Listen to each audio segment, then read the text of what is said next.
You're going to need your textbook, so before we get too much further, I want you to take a second and grab it. So welcome to week 6. We are studying chapter 12 this week about absolutism, among other things. I want to talk a bit about absolutism, followed by the idea of the social contract. But first I want to say something about a topic that didn't get much coverage in chapter 11, but which I think is an important one. That topic is the Peace of Westphalia. So 1648 is one of those important dates in the history of the modern era. It's the date the 30 Years' War, a war that embroiled the entirety of Europe, ended. The war, based on both political and religious differences, ended with what is called the Peace of Westphalia. For many historians, the peace treaty cements a core characteristic of the developing system of European states, that is, sovereignty, self-determination, non-interference. This idea became a core plank of later international law. So prior to Westphalia, states such as Spain, Netherlands, England, and France existed, certainly, for we can find them on a map. However, the reality is that they were really more an idea, even an aspiration of the citizenry, as opposed to a reality acknowledged by other European nations. Borders were malleable and continuously contested.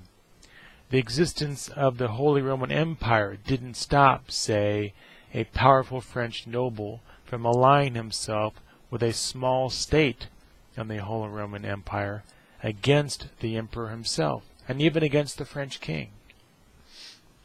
The Pope, residing in Italy, believed he had the right to name bishops in every and any state, in France, say, irrespective of the desires of the local ruler or the French king. Nobles within a state fought one another over territory. So states were claims rather than recognized political realities. At the proceedings of Westphalia, which ended the 30 Years' War, the major European powers agreed to the following terms that helped turn ideas, claims, aspirations of statehood into a shared reality. So first, the allowable religions now are Calvinism, Catholicism, and Lutheranism. Catholicism and Lutheranism had been accepted before, but now Calvinism was added. But Christians allied themselves with other confessions, could legally practice in private or in public at certain hours and days and not be persecuted. 2. The ruler could decide and would decide what the state religion would be. So although a state religion was still the rule, this plank was actually an important step along the Western pathway to a separation of church and state. This is the case for 2 reasons. First, it recognized no natural alignment, no natural affinity between the state and Catholicism or the state and Lutheranism. A state, a people could be anything, even everything. And second, because the ruler could change the state religion at will, people began wondering if the state should even be involved in religious decisions. Why not just let individuals choose their faith and keep the state out of it? What exactly is the benefit of a state religion? More and more Europeans began asking themselves. The third important thing, which we've talked about, states were deemed sovereign and self-determining. External meddlers in domestic affairs, especially the Pope, were prohibited. Fourth, borders were set and were to be respected by all nations and individuals. Fifth, states could only negotiate with other recognized state representatives, so negotiations between private parties were now prohibited. States would appoint official ambassadors, and regular European congresses would be met. So if at some point you take History 103, you'll discuss the 19th century invention of the nation-state, an internationally recognized political entity that claims to encompass a distinct people or nation. Nation-states dominate the globe today. The invention of the nation-state didn't arise from nothing, however. States pre-existed the nation-state, but one important plank of the 19th century nation-state, sovereignty, was established with the Treaty of Westphalia. Now let me talk a little bit about absolutism. So in chapter 14 we learned about the post-Reformation period of doubt, a period in which past certainties, a God who provided a way to eternal life, the way of Catholics, were found by some to be incorrect. With the Protestant Reformation, there were now dozens of Protestant sects, each one with its own twist on how to get to heaven. If, as Protestants believed, millions of Catholics could be so wrong about the basic truths of Christianity, what else could humans be wrong about? Who or what was going to ensure that truth is known and that order reigns? So what stepped into the vacuum that religion left is the title of chapter 15, Monarchies and the Claim and Image of Absolutism. Absolutism was the partnership of a strong sovereign state, no longer a mere idea, but an internationally recognized reality, with a monarch who claimed, if not actually demonstrated, absolute power. God and his earthly representatives might fail you, France's absolutist king Louis XIV might claim, but by golly your state and ruler won't. Absolutist kings like Louis XIV claimed total executive, legislative, judicial, and military power. So let's look at a very limited sample of images of monarchs found in the textbook. So grab your textbook and then flip over to page 403. And what you're going to find there is a very aristocratic looking Richard III of England. Now flip over to page 432.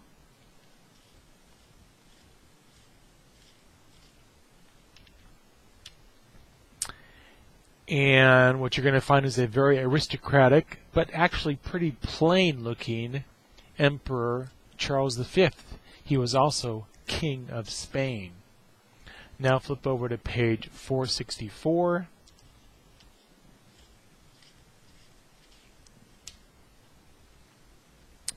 And once again, there's Henry IV of France, looking aristocratic, but again, certainly not a spectacle. And then page 476.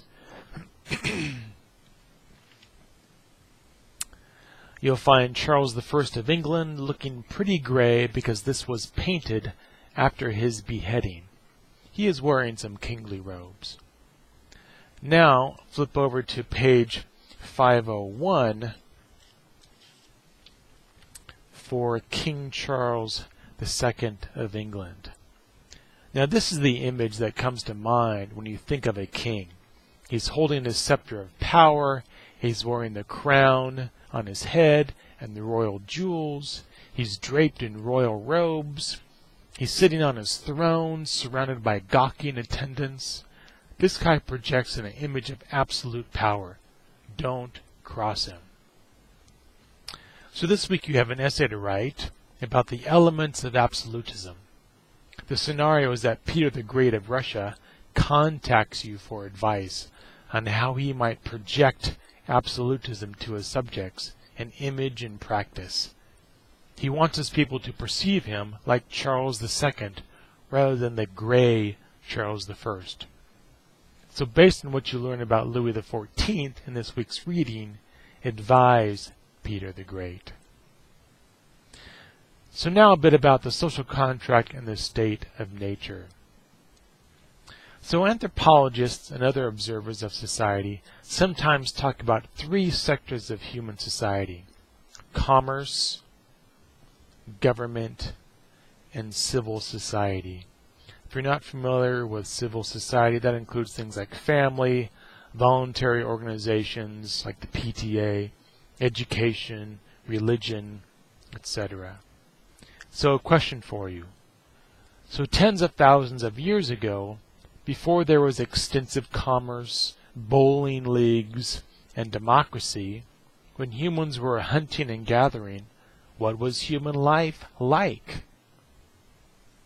For about a century, beginning with the English philosopher Thomas Hobbes in the 1650s, a number of Europeans asked this question and produced descriptions of the so-called state of nature, under which the first humans supposedly lived.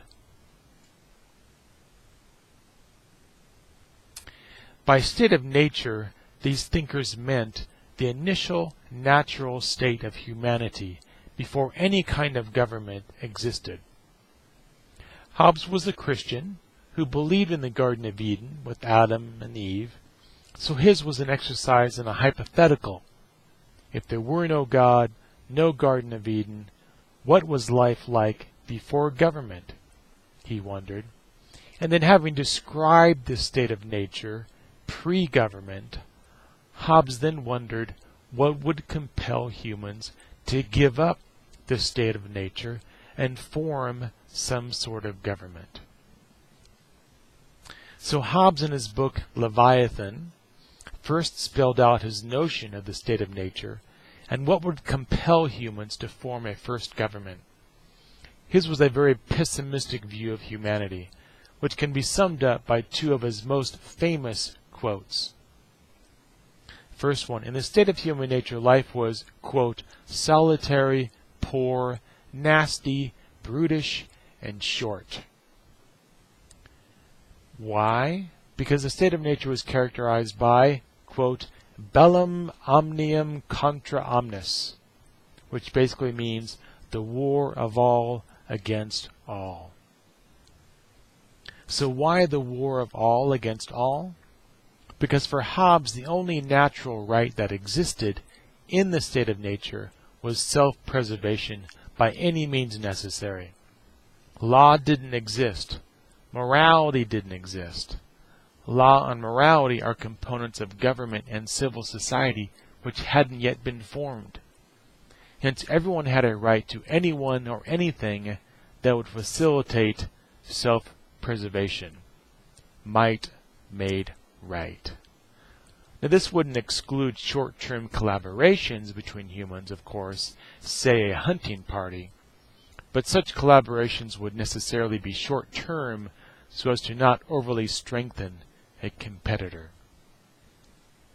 At some point, however, humans would come to understand the weakness of their reality. According to Hobbes, quote, in such a pre-government condition, there is no place for industry, because the future of any industry would be uncertain. There is no culture of the earth, no navigation, nor the use of commodities that may be imported by sea, no commodious building, no instruments of moving, no knowledge of the face of the earth, no account of time, no arts, no letters, no society, and which is worst of all, continual fear and danger of violent death. And the life of man is solitary, poor, nasty, brutish, and short. So having realized the individual and social benefits of relative peace, or at least the downsides of the lack of peace, according to Hobbes, humans convened and chose a single leader or an assembly of leaders, and thereby agreed to give up self-government in exchange for the promise of community security. They gave up the basic natural right of self-preservation in exchange for government by another with absolute power. So according to Hobbes, this social contract between ruler and ruled had the following understandings. First, the contract between the ruled and ruler could not be broken unless all parties agreed to break it. Second, the contract gave the sovereign full power to act in the people's name, and any act of the sovereign was rightly assumed to be in the people's name, which basically meant it was impossible for a king's action to be deemed unjust.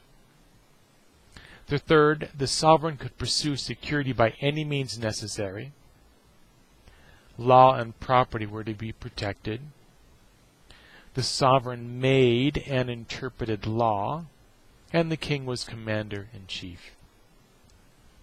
So though Hobbes allowed for various forms of government, monarchy, oligarchy, or democracy, he believed that monarchy was best because such absolutism produced action quickly. Deliberation and disagreement were avoided in monarchy. Monarchy was efficient and decisive. Just think about the log jam in Congress today. In general, Hobbes was a proponent of absolutism and was used by monarchs to push absolutism. But an alternative scenario was proposed by a person who greatly influenced the founders of the United States. John Locke is introduced to you in chapter 15. He and Hobbes were contemporaries, but Hobbes was 40 years older. Locke was a trained physician as well as a published political philosopher. So Locke took a more optimistic view on the state of nature, and importantly, a more Christian view. He disagreed that self-preservation was the only right in the state of nature, and that no laws existed.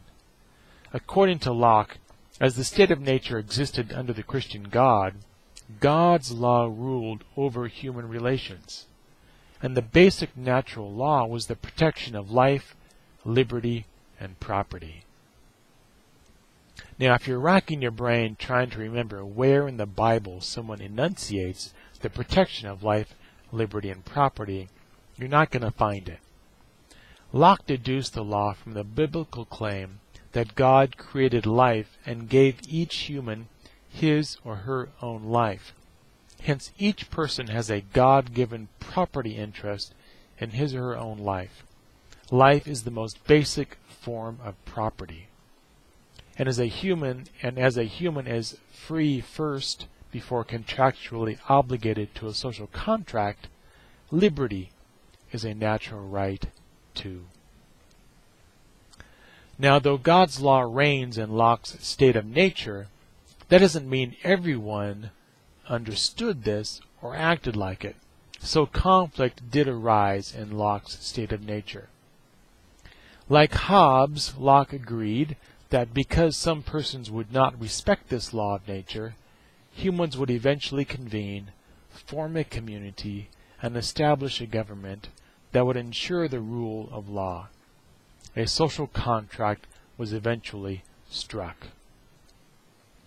Now, you may remember that Hobbes argued that humans who signed the social contract gave up all their rights.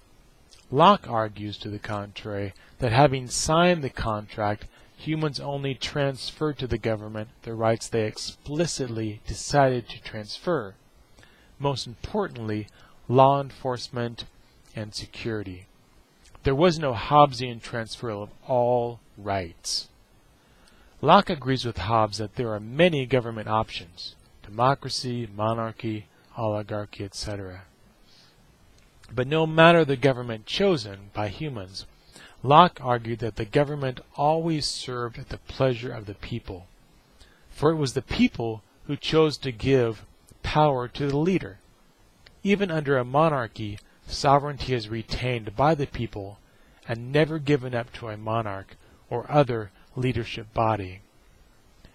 Which means that if a leader or a form of government was abusing power, say confiscating property without due process, as King George did to British colonists in the late 18th century British North America, then revolution was a right, an obligation of the people. They could get rid of the existing regime and form a new one. So that about wraps it up for this week. Enjoy, and I'll see you in the discussions.